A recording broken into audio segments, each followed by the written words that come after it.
Tout se passe dans un temps historique compté et une géographie ciblée. Beyrouth, automne 2008, hiver 2009. Le gouvernement libanais projette de construire dans sa capitale un centre d'art et une maison de la culture sur un site dévasté par des années de guerre civile. Le savoir postmoderne reste dans le giron de la raison moderne et sa recherche de solutionner les complexités organiques croissantes dans un système intégrant la différence en écho aux synthèses disjonctives de l'ère capitaliste.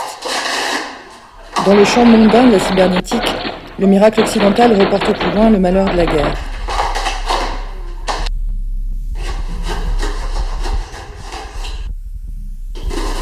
Ces bulles deviennent de plus en plus paranoïaques, tant dans les subjectivités des peuples que des appareils d'État, toutes opérant dans des champs de contrôle et d'identification des flux de choses et de propositions de plus en plus assujettis. La transversalité des savoirs partagés dans le processus de pensée en architecture et en urbanisme fait émerger cette lame de fond cognitif qui parcourt l'intelligibilité de toute proposition occidentale. L'empire cybernétique rentre dans les moindres plis de la raison. L'architecture peut être autre chose que la manifestation fonctionnelle où le contexte demeure une orientation asservie à une vision mondaine qui replie la souffrance dans les soutes d'un futur meilleur. L'architecture peut s'abstenir d'être la manifestation d'un récit subsumant la modernité dans un tourbillon programmatique.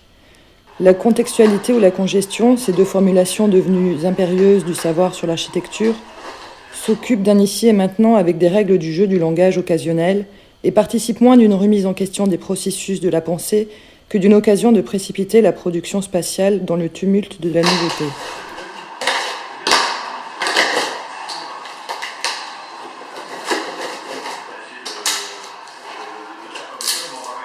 Les nouveaux modes de pensée systémique œuvrent dans le champ du savoir en architecture pour expliciter les nouvelles totalités que l'homme désespère de trouver. Notre occupation est d'expérimenter des constitutions libérées de toute formalisation légiférée par des mécanismes de la raison, aussi confus soient-ils dans le bruit blanc assourdissant, issus de la masse de connaissances stockées et communicables. L'architecture de ce centre n'a pas comme objet de faire un procès de la représentation du monde, de dessiner une allégorie de la complexité ou d'intégrer le chaos dans un système spatial. Le mode d'expérimentation cherche une constitution propre à une organisation dans un souffle d'intention.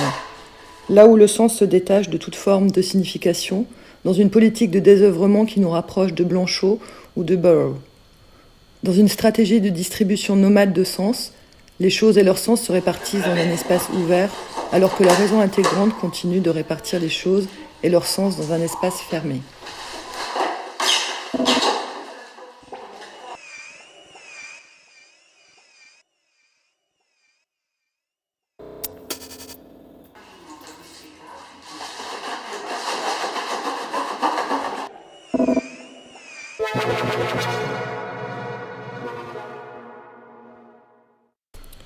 Seul persiste l'événement de la Genèse avant le silence des significations dans la machine des agencements spatiaux et des milieux perceptibles. Au programme fonctionnel de cette machine, nous superposons un programme de consistance. Les organes s'organisent selon 4 surfaces marquant les limites du terrain. Vont venir s'accrocher sur elles les différents ensembles. Sur ces plans, des populations d'organes s'apprêtent à s'étendre et à peupler le milieu.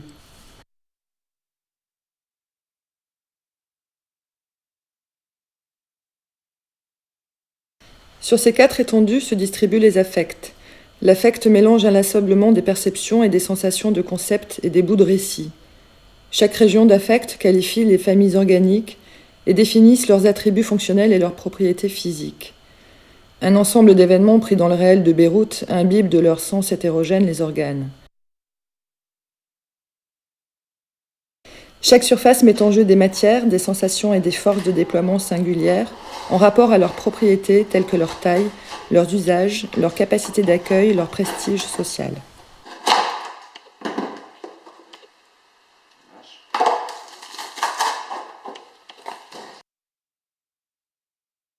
Le bloc bleu mer manifeste le rapport homogène d'une surface liquide et de son contrepoids gazeux, des tourbillons contre des turbulences qui génèrent des écumes. Constamment, des blocs de bleu et de gris et de vert gris. Et un endroit, à la limite des 2 états de matière, où le réel rappelle à l'homme de se souvenir de la liste indéfinie des hommes espérant que les vagues suspendent leurs approches imminentes et funèbres.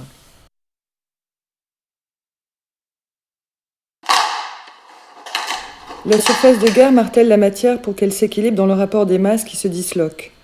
Tout se contient dans la fragmentation bloquée par un grain de sable ou une clé de voûte. L'identité de tout trouve sa valeur dans l'appui transféré sur les collatéraux, sur le flux de pesanteur toujours déversé ailleurs. Transfert de guerre ou opération morale de l'Europe qui entretient auprès de ses peuples le mirage de la paix. Tant que la balle crève l'air et ne rencontre pas la masse, l'événement de la percée et de la déchirure ne perd toujours pas.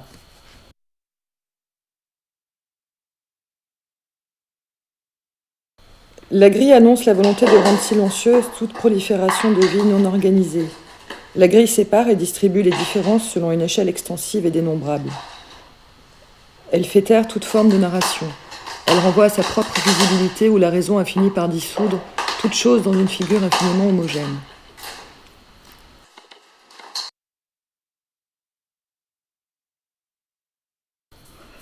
La quatrième population de singularité trouve sa place dans l'interstice des trois autres, et qui les emporte toutes dans l'ubiquité de l'entre-deux. Ligne nomade de bricolage, elle contredit toutes les autres, se soumet à leur puissance, mais les contraint tout le temps à se différencier à son contact. Famille qui ne se nomme pas, mais qui effectue.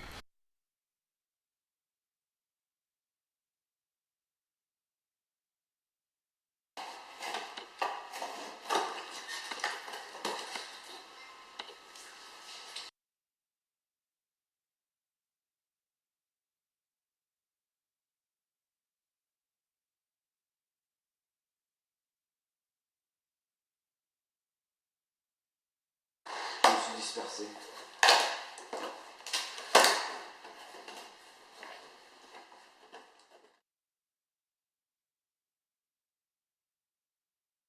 Chaque ensemble, au fil de son extension quantitative vers le milieu, verra son identité invariablement dérivée au voisinage des autres ensembles. Inévitablement, une stratégie de contact opère. Le cut-up, emprunté à Burrow, n'est pas une analogie langagière, mais une stratégie permettant aux différents organes de se rencontrer dans le hasard du pli. Cette économie permet de faire de la rencontre un événement et d'inventer de nouvelles différences libérées du contrôle identitaire des flux, qui s'enregistrent aussi bien dans les formes du roman que dans le corps de l'architecture. On n'écrit pas les événements, on les produit. La distribution des singularités devient le champ d'une possibilité de multiplicité, devenir permanent d'une chose qui ne cesse de changer d'état sous l'intensité d'un événement.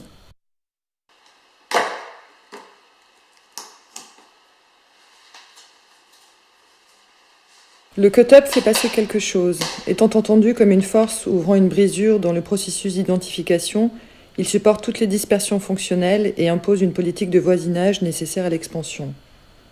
Dans la modalité de cette opération, les subjectivités sont contrariées dans leur schéma d'existence et leur modèle de représentation par l'invention hasardeuse de voisinages improbables de différences émergentes.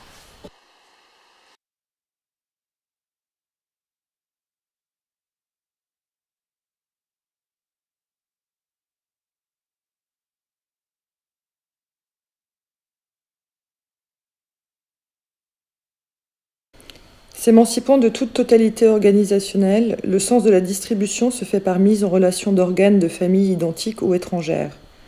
Chaque plan organisera sa progression fonctionnelle selon un régime de voisinage. L'espace se déploie grâce à un principe de contact qui ouvre à chaque fois sur un autre sens. L'événement exprime l'altération organique tout en définissant dans la série indiscernable des voisinages des degrés de différenciation capables de nouveaux passages d'affect. Dans les mouvements coextensifs des séries organiques, la forme apparaîtra dans son fonctionnement singulier. Chaque famille organique s'actualise dans la distribution simultanée et le voisinage des autres. Et aucun principe supérieur d'intégration à une structure ou un système d'idées de figures spatiales n'intervient dans ce principe de voisinage.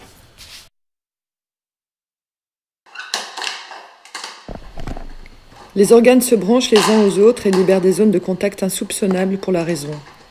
Les organes les plus gros s'accrochent en premier sur les surfaces originelles et les nombres de rencontres augmentent en même temps que les organes plus petits apparaissent et s'entrelacent.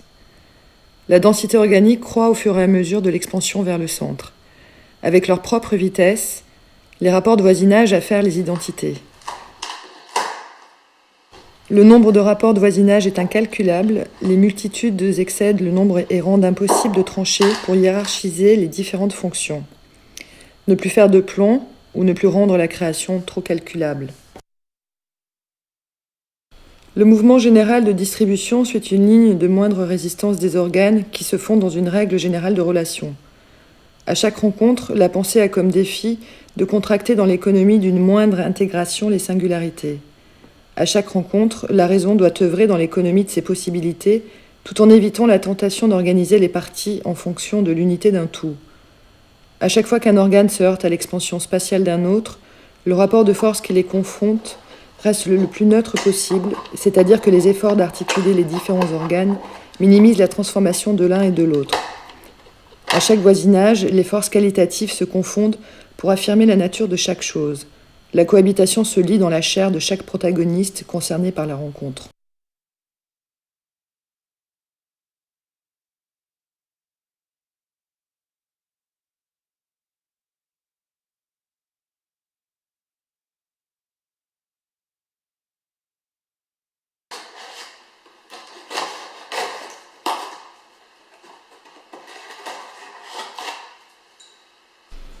Au bout de l'extension organique, un ensemble indénombrable d'éléments différenciés au fil des rapports de voisinage s'agencent sans que l'on puisse décerner leur appartenance originelle à un plan périphérique.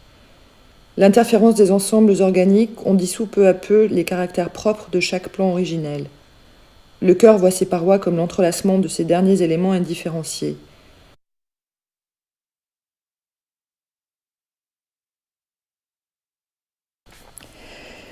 À mesure de l'arrivée des petits organes, la vitesse de différenciation a augmenté et les attributs des 4 régions laissent place à une multiplicité de traces de ce processus de différenciation sur la surface hasardeuse du trou noir.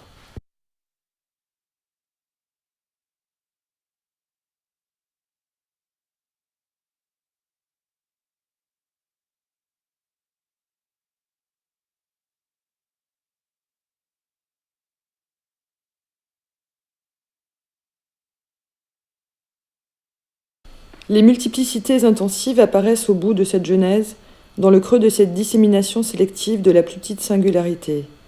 Au hasard des quantités, ce milieu se démarque par la rencontre de tous les accidents conflictuels et de leur articulation. La fin des agencements définit le trou noir, un centre vide. La matière s'est arrêtée. Un lieu urbain où les affects se pénètrent, se confondent, un lieu sombre et humide. On y pénètre depuis la rue arrosée d'une chape de plomb et du bruit continu du flux mécanique. Le son s'amenuise et on se retrouve au fond d'une architecture se saturant elle-même, depuis son intérieur jusqu'à l'épuisement des données quantitatives et contrôlables. Il ne reste que des matières imbriquées les unes aux autres, ou des passages d'affects tels que des faisceaux de lumière se faufilant dans les pores de l'organisation. Demeure ce cœur vide, impasse urbaine ou bout de ville devenue étrangère à elle-même, à force de différenciation des identités programmées et normées.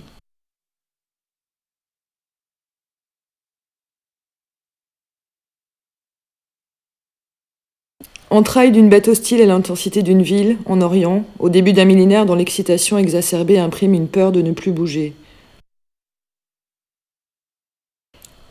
Entrailles d'une bête assagie, mesurant sous la chape de lumière aveuglante de l'ère cybernétique la brutalité de son opération, de sa génétique, différant la circonscription de l'intégration rationnelle.